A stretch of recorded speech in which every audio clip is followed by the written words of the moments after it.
প্রিয় দর্শক, আজ আপনাদেরকে জানাবো শীতকালীন সবজি শিমের নানান উপকারের কথা। চলুন তাহলে জেনে নেওয়া যাক।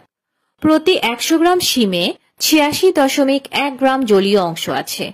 এতে খনিজ উপাদান রয়েছে 0.9 গ্রাম, আঁশ 1.8 গ্রাম ও ক্যালোরি বা খাদ্যশক্তি রয়েছে 48 কিলো ক্যালোরি। এছাড়াও শিমে 3.8 গ্রাম প্রোটিন, 6.7 গ্রাম শর্করা, 210 মিলিগ্রাম ক্যালসিয়াম ও 1.7 মিলিগ্রাম লৌহ পাওয়া যায়। এই সকল উপাদান ছাড়াও শিম জিঙ্ক, ভিটামিন সি ও নানান রকম খনিজ উপাদানে সমৃদ্ধ। এছাড়াও শিমে রয়েছে নানান উপকারিতা। রোগ প্রতিকার ও রোগ প্রতিরোধের ক্ষমতা আছে। খনিজ উপাদানে সমৃদ্ধ হওয়ায় শিম চুল পড়া কমাতে সাহায্য করে ও চুলের স্বাস্থ্য ভালো রাখে। কোষ্ঠকাঠিন্য দূর করে ও কোলন ক্যান্সার প্রতিরোধ করে। গর্ভবতী মহিলা ও শিশুর অপুষ্টি দূর করতে শিম বেশ উপকারী। নিয়মিত শিম খেলে তা ত্বকের আর্দ্রতা ধরে রাখতে সাহায্য করে।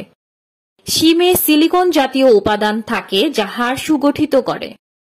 কোলেস্টেরলের মাত্রা কমাতে ও শর্করার মাত্রা নিয়ন্ত্রণ করে ডায়াবেটিস নিয়ন্ত্রণে রাখতে শিম সাহায্য করে।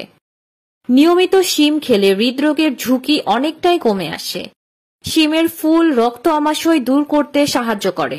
শিমের দানায় ভিটামিন B6 ভালো পরিমাণে থাকায় তা স্নায়ুতন্ত্র সুস্থ রাখে বলে স্মৃতিশক্তি বৃদ্ধি পায়। এছাড়াও শিম মাইগ্রেনের ব্যথা কমাতে ও অ্যালার্জির সমস্যার প্রতিকারক হিসেবে বেশ কার্যকর।